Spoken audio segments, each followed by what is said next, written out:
Welcome to the Great Detectives of Old Time Radio. From Boise, Idaho, this is your host, Adam Graham. If you have a comment, email it to me, box13@greatdetectives.net. Follow us on Twitter at Radio Detectives and become one of our friends on Facebook, facebook.com/Radio Detectives. Well, today's episode is brought to you by the financial support of our listeners. Thanks so much for your support. To find out how to support the program, go to support.greatdetectives.net. Well, now it's time for today's adventure of Sherlock Holmes, the adventure of the solitary cyclist.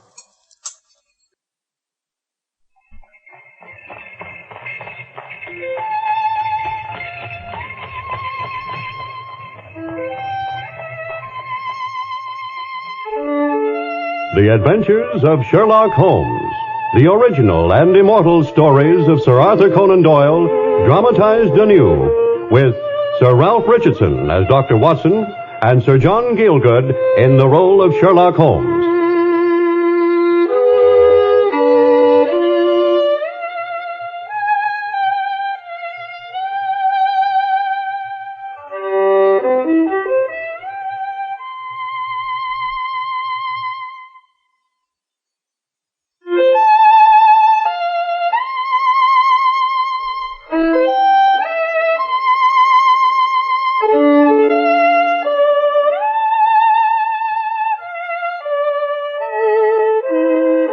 Sometimes, as our friendship grew, Sherlock Holmes used to ask me to make certain investigations on his behalf.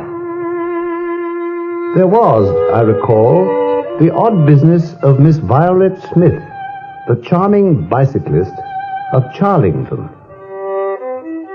We first heard of her strange experience when she called on us one April day at Baker Street. Ah, Miss Violet Smith, I presume. Do come in. I had your note just a moment ago saying you'd call. Oh, thank you, Mr. Holmes. This is your equally celebrated colleague, Dr. Watson, perhaps. Oh, you flatter me, Miss Smith. Pray be seated. Could I offer you a little refreshment, a little ginger wine, perhaps? Some Madeira? No, thank you, Doctor. You are very kind. I fancy the problem is hardly in your line, Watson. So ardent a bicyclist as this lady has surely every likelihood of enjoying good health. Well, Mr. Holmes, I've heard of your famous methods, of course, but how did you know that I... We knew it from the roughening on the edge of your boot, Miss Smith, from the pedals. Upon my soul, Watson, you'll be telling me next that you also knew Miss Smith was a pianist. I'd thought a typewriterist, Holmes. Oh. Do forgive me, Miss Smith. You mean from the fingertips, Holmes? Yes, but there's a certain spirituality in your face, Miss Smith, which the typewriter would hardly inspire. Well, gentlemen, you really are most intriguing, both of you. You see, I do teach music. And in the country, I presume, from your charming complexion. Yes, Mr. Holmes, near Farnham. Oh, yes, that's a beautiful neighborhood, Miss Smith, full of the most delightful things, one of the most delightful parts of the world. Quite delightful. The place where we took Archie Stamford the forger, wasn't it, Watson? Really, gentlemen, you fascinate me so much I almost forget what I came for. Ah, pray forgive us, Miss Smith. It's only our way. Now, regarding your note, is this matter serious? Well, I hardly know, Mr. Holmes. It is certainly very strange. Then we are all attention. Don't fidget, Watson. Compose yourself. I'm entirely composed, Holmes. Pray proceed, Miss Smith.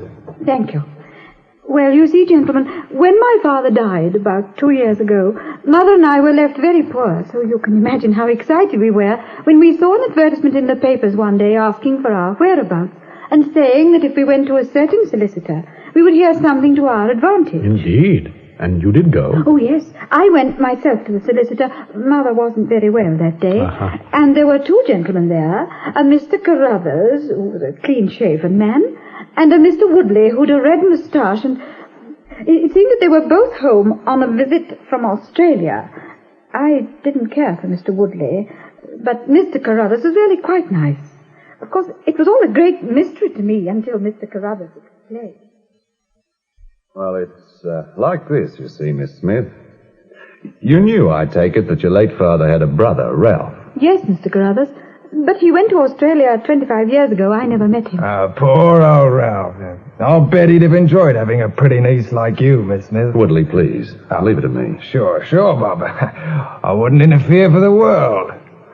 Now, Miss Smith, your Uncle Ralph was a great friend of ours.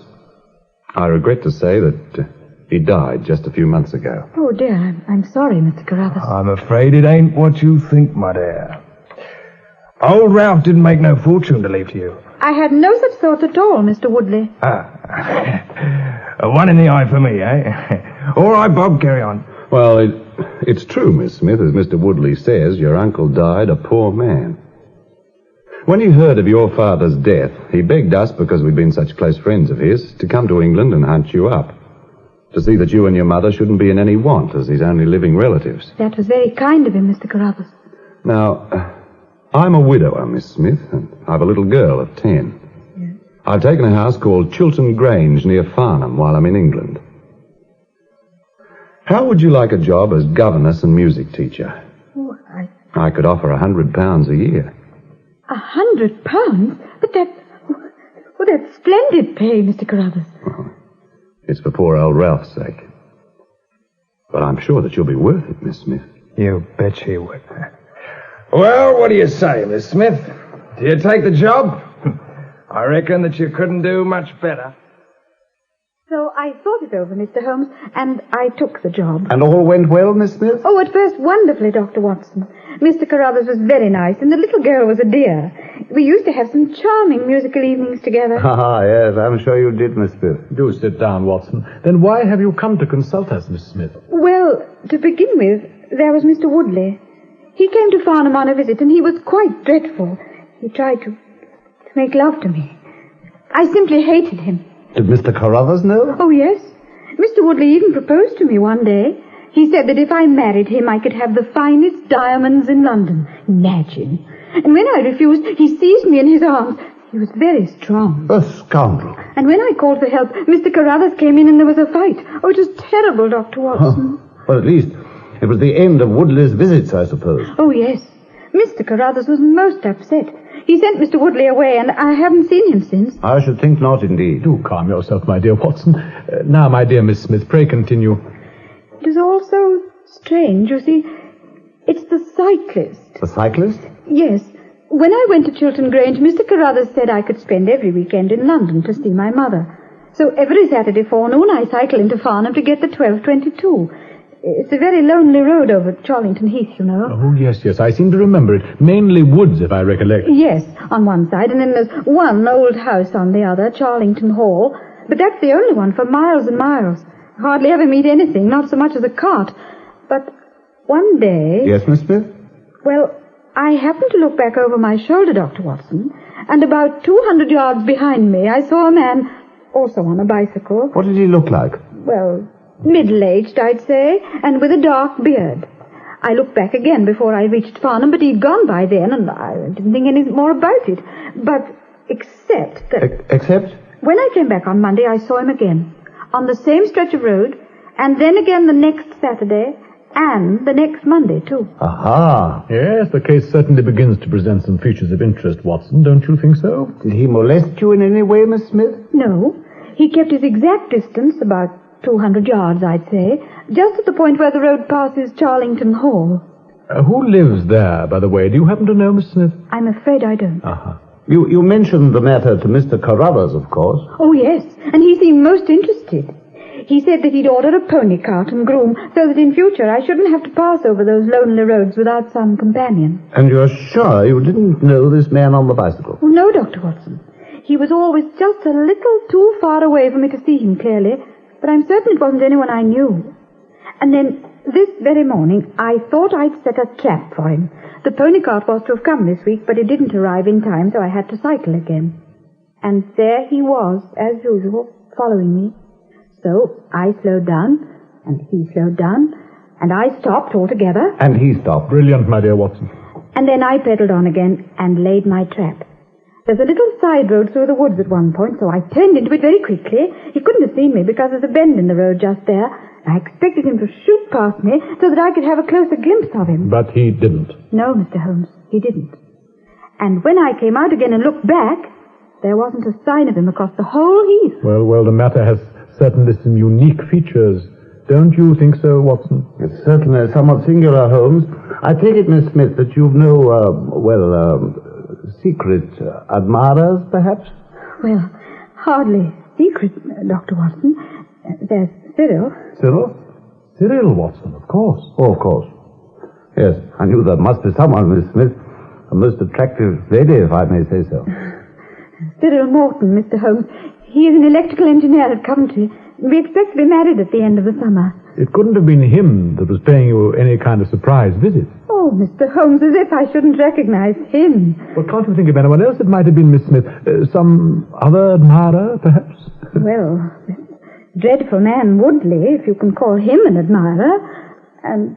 Well, perhaps it's only a fancy, Mr. Holmes, but it sometimes seems that Mr. Carruthers takes an interest in me. We are rather thrown together, you see. I play his accompaniments in the evenings. He sings quite well. He's never actually said anything. Oh, no, Doctor. He's a perfect gentleman. It's just that a girl always knows. Does she? I mean, yes, of course. Quite, Watson, quite. Well, Miss Smith, your case certainly provides several points of interest.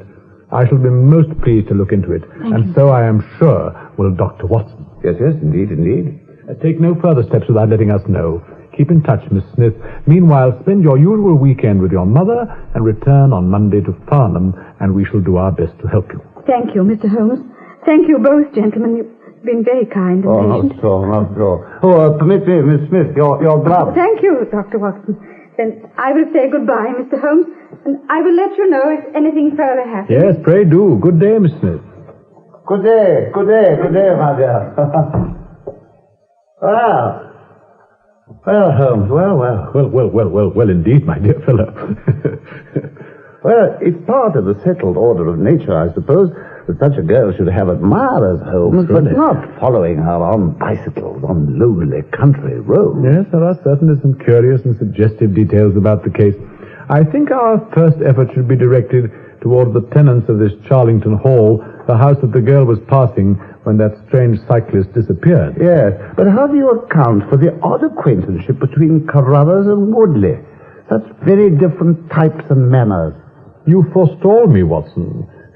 As so often in this case, I suppose it must be the feminine interest in it. Come, Holmes, now. Last and most important point, what kind of a menage is it that pays double the market price for a governess, and yet doesn't keep a horse and carriage, although this house, Chiltern Grange, is several miles away from the station? Odd. Very odd. So you'll go down there? No, my dear fellow, you will. I will? Well, you know quite well I'm busily engaged with my new violin sonata. It may be only some trifling intrigue after all. This case is just in your line, Watson. I leave it all to you. Die ewige Frau, as Goethe so aptly says. I don't know what that means, Holmes. Just pass me my violin, will you please, my dear fellow? I always forget you have no German. I've been looking for a title for this new composition of mine. I think I may have found it at last. Rêve d'amour. French, Watson.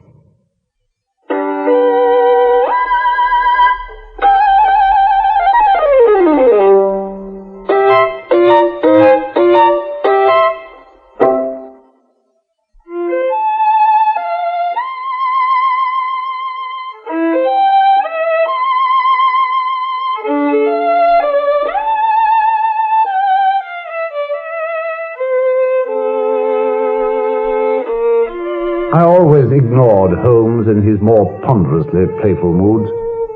At the same time, I must confess that in an experience of the ladies extending over many nations and 3 separate continents, I've seldom encountered one more charming than Miss Violet Smith, and earnestly wished to do my best to help her. Accordingly, I made my way down to Charlington Heath on the following Monday and concealed myself behind a clump of gorse. In the distance, I saw Miss Smith gracefully speeding along the road from Farnham Station, and a moment later, The black-bearded pursuer had emerged from a gap in the hedge some 100 yards away from me and went cycling after her, looking curiously furtive. She slowed down, he slowed also. She stopped, he stopped. But she was a spirited girl, our Miss Smith, and this time she suddenly turned round and darted straight towards him. Yet he was as quick as she was. He turned his machine and pedaled off. Then she turned again, with her head in the air, very haughtily, and so made off for Chiltern Grange. And as for him... Well, Watson, as for him, the man with the black beard. Why, he came cycling by a few minutes later, Holmes. And he went right past me, and as he turned in at the hall gates, got off his bicycle to adjust his necktie or something. Oh? And then he jumped on his cycle again, pedaled away from me up the drive. And that was that, eh? Yes, Holmes. Well, I was really quite worn out, one thing and another. I'm sure you must have been, my dear fellow. Here, sit on the sofa and put your feet up. Shall I ring for some hot milk? Oh, upon my soul, Holmes, you're quite insufferable. There I was, doing my best for you. Exactly, while Miss Smith was on her way to Chiltern Grange, where Mr. Carruthers proposed to her last evening after dinner. What? Good heavens, Holmes. How did you learn that? Oh, quite simple, my dear fellow. There was a letter from her this morning. Well... Here it is, you see. Charming scent the girl uses. You will find the important bit in the last paragraph. The rest is more or less an account of what you've already told me so graphically. Oh.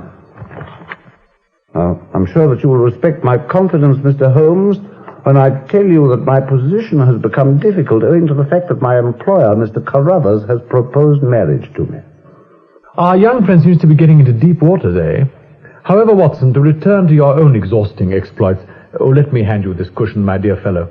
You haven't finished yet. I'm sure you made some inquiries, didn't you, in the neighborhood, as to who was living in this mysterious old house, Charlington Hall? Yes, I did. I went to the local house agent, and it was let some weeks ago. Oh, to whom? A man called Williamson, Cedric Williamson. An elderly retired clergyman, according to the locals in the public house. Good, Watson. I was rather afraid you wouldn't have the sense to go to the pub. That's always the center of country gossip. Thank you, Holmes. Also happened to be thirsty after my day in the open. I'm sure you were. Well, what else did you learn? If this Williamson is an elderly man, he can hardly be the energetic cyclist. I don't suppose he was for the moment. He's a long white beard and a gammy leg. Oh, then that settles that.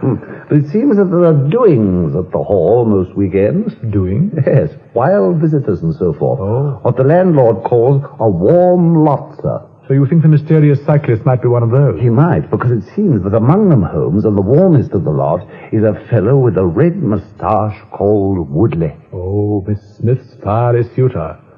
But a red moustache, Watson, yet the cyclist has a black beard. Aha, but it could be assumed, Holmes. So it could.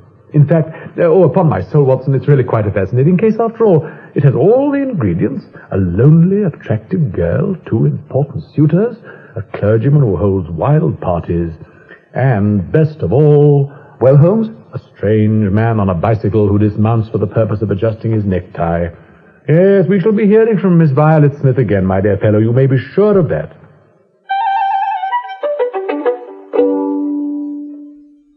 Chiltern Grange, Thursday, April 28th. Dear Mr. Holmes, you will not be surprised to hear that I am leaving Mr. Carruthers' employment. Even the high pay cannot reconcile me to the discomforts of my situation. On Saturday I come to London and do not intend to return. Mr. Carruthers has got the pony trap, which will be driven by an ostler, and so the dangers of the lonely road are now over. As to the cause of my leaving, it is not only the strange situation with Mr. Carruthers himself, but the reappearance of that odious Mr. Woodley. I saw him out of the window, but am glad to say I did not meet him. He had a long talk with Mr. Carruthers, and I think that they were quarreling. He seems to be living somewhere in the neighborhood, and I confess that I would sooner have a wild animal about the place. From his inflamed appearance, I am quite sure that he drinks heavily. I will not feel myself safe from him until Saturday, when I leave here forever, and all my troubles will be over. Yours sincerely, and with regards to Dr. Watson, Violet Smith. You hear? She sends her regards to you, Watson. Thank you. Well, That's the end of that, I suppose. Not at all, Watson. I believe there will soon be further developments.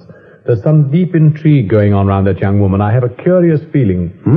Yes, I think it's all rather more sinister than I imagined at first. I've been checking on the Reverend Cedric Williamson. The old clergyman at the Hall, eh? He was a clergyman once. I made some inquiries at a clerical agency, and the only man who fits the name and the description has had a singularly dark career. I confess his conduct struck me as somewhat unecclesiastical, with his wild parties and so forth. Yes, I must say that I'm considerably alarmed. What do you mean? I think that you and I should spare the time to run down to Farnham together, Watson, tomorrow, Saturday morning, if you're free. You've still got that old army revolver of yours. Of course. Then take it, Watson, take it. You never know. You simply never know. A rainy night had been followed by a glorious morning as we walked across the heath towards Charlington Hall. It seemed impossible that any menace could threaten on such a day. Yet, as we followed the winding road among the gorse where I had hidden myself earlier in the week, my nerves grew somewhat strained, and I found myself fingering the pistol in my pocket. Holmes strode in front of me, his head in the air, covering the ground remarkably rapidly with his long, springy step. He looked a strange figure, striding through the gorse in his famous deerstalker cap and traveling cape.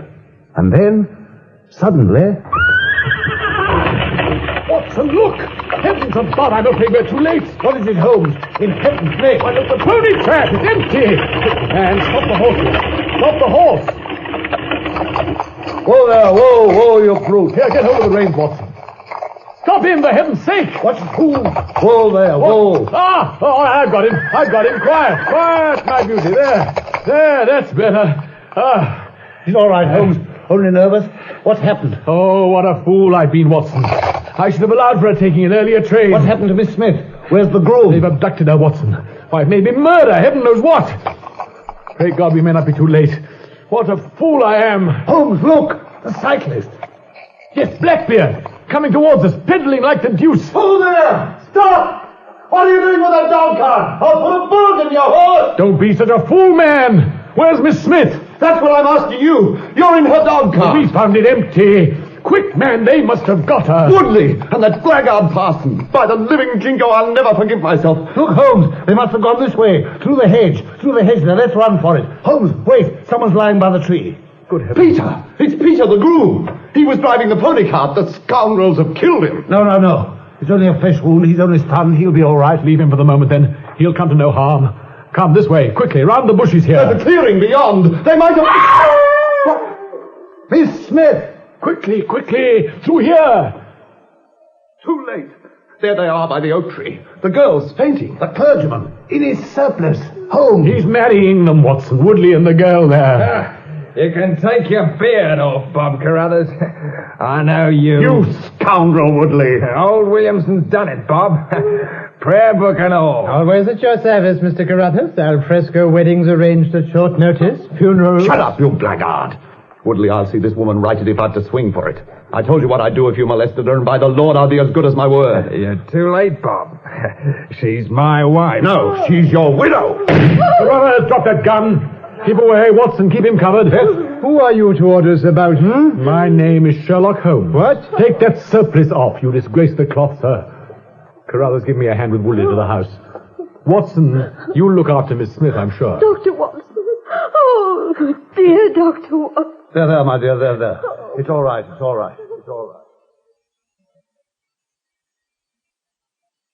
Well now, Watson, what have you to report, eh? Miss Smith's resting in the drawing room. She'll be all right, Holmes. And Woodley? He'll live. Oh, good. The bullet got him in the shoulder. Confound it, I'll go upstairs and finish him first. Do you tell me the girl's going to be tied to Jack Woodley for life? Keep quiet, Carruthers. Now, as for you, Williamson... Blasted, interfering, busybody? Just so. You can tell the police that when they arrive. I confess, I'm still a bit confused, Holmes. Yes, then I'll tell you the whole story, and you can correct me if I'm wrong, Carruthers. I don't care a farthing if you're wrong or not. It's Miss Smith that's my concern. Don't worry, Carruthers. Miss Smith will be quite all right. Mr. Williamson here has no right to perform a marriage ceremony. Have been ordained? And also unfrocked. Once a clergyman, always a clergyman. I think not. How about the license? We got one. Then you got it by a trick. In any case, a forced marriage isn't a marriage at all, but a very serious felony. You'll have 10 years to think that out, you old rascal. As for you, Carruthers, you would have done much better to have kept your pistol in your pocket. No, I'm beginning to think so. By the living jingo, though, when I think of all the precautions I took to shield her... Exactly. You followed her on your bicycle, wearing a false beard, every time she passed this house. Well, confound it, I knew these scoundrels were lurking here. I didn't know what they'd get up to. I had to protect her. I fell in love with them. I never meant to, but I did, heaven help me. You could have told her of the danger? She'd have left. And I couldn't bear that. Sounds more like selfishness to me than love. I still don't understand it, Holmes. What happened? Simply that Miss Smith's uncle didn't die when these scoundrels said he had, Watson. And he wasn't a poor man either, Carruthers, was he? So you came over post-haste, and the idea was that one of you should marry her and the other have a share in the plunder. For some reason or other, Woodley was the one chosen. We played cards for her on the voyage, and he won. Upon my soul. Oh, I wish I'd never got tied up with him. But at least you got her to enter your service. And then I suppose Woodley was to do the courting, only the trouble was that the girl recognized him for the drunken brute he was and wouldn't have anything to do with him. I see it all, Holmes. And meanwhile, Carruthers had fallen in love with her himself and couldn't bear the thought of Woodley owning her. By George, I couldn't. We quarreled, you see, and he took this house and picked up with his padre here. Then he came to me one night this week with a cable. Old Ralph Smith was dead at last. I proposed to her as a last hope, and she wouldn't have me. And Woodley took the whole thing into his own hands. You know the rest. I should have known it long ago. The minute you told me, Watson, that you'd seen the solitary cyclist adjusting his necktie. Of course he was really taking off the beard he wore to keep Miss Smith from recognizing him. But I perceive 3 members of the country constabulary coming up the drive, so our task here is really over, Watson. And if Miss Smith has recovered from her indisposition, it only remains for us to return to Baker Street. I'll see to her at once, Holmes. And Watson, by the way, if she imagines that she's still feeling rather weak, perhaps a hint that we are about to telegraph a certain young electrician in Coventry would complete the cure. Eh? Oh, Cyril. Quite so, Holmes. Quite so.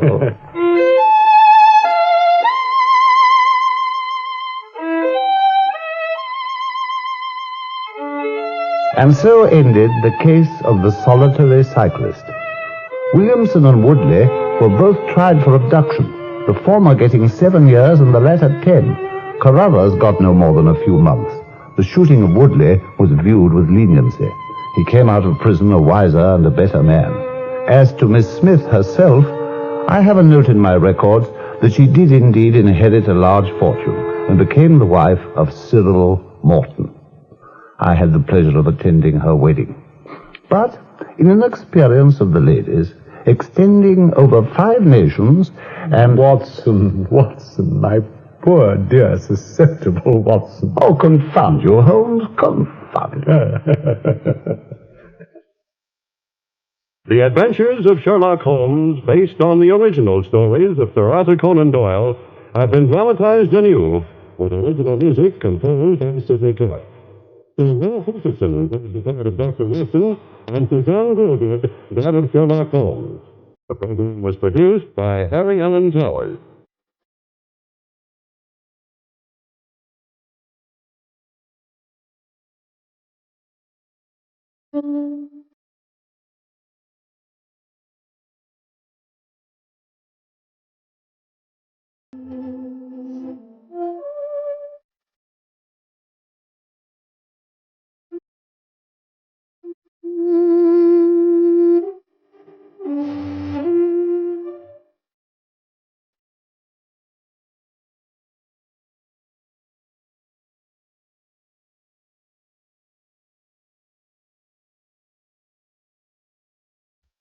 Welcome back. Well, according to Sir Arthur Conan Doyle, the whole profession of being a governess in the late 18th and early 19th, or late 19th, early 20th century was quite a hazardous one.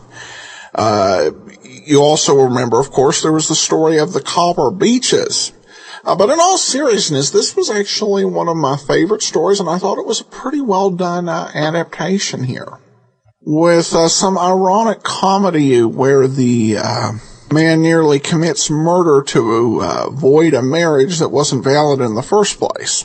Well, now we turn to listener comments and feedback, and we begin on Twitter at the @RadioDetectives account. Jenny tweets in, can I just say how much I enjoy your podcast of Home Story? Makes my journeys home from work much more enjoyable. Well, thanks so much, Jeannie. I appreciate it. Then we have an iTunes review from Copper Beeches. I really appreciate all of the work and time that Adam has put into the podcast. I like learning something about each episode he plays. Keep up the good work. Thank you very much. Well, yesterday we kind of began to take a look at some of the stats on the program in terms of where our listeners were coming from. I did want to take a look at kind of how people are listening to the program, which is kind of an interesting shift. When we first started out, probably about 70% of listeners were getting the show through iTunes and 80% total through podcatchers. Now the total who are listening to the program through podcatchers is only at 47%. And mobile web browsers are up to 17.2% of our listeners, followed by tablet, pad web browsers at 7%, and mobile applications, 5% of our total unique downloads in the month of April came that way. Now, in terms of how that's coming, 37.5% of listeners came through iTunes. Apple still holds a big chunk of listeners, though, because in addition to the 37.5% that came through iTunes, 16% came through the iPhone and 7% through the iPad. So about 60% of the downloads are still going through Apple, which is down a little bit from the 70% it was when we first started out, but still pretty healthy. And there, of course, are others. Zune Marketplace, Android phones, but those are the big ones, and it's somewhat remarkable to, be part of this, to be podcasting, as so much is emerging and changing. And I want to thank everybody who's been with us now, as we've been at this now for just a little more than 3.5 years. It's been great. We're out of stats to discuss. If anyone's got any other questions regarding stats in the show, I'd love to hear from you, Box 13. You can follow us on Twitter at Radio Detectives and become one of our friends on Facebook, facebook.com/Radio Detectives, and give us a call, 208-991-4783. But from Boise, Idaho, this is your host, Adam Graham, signing off.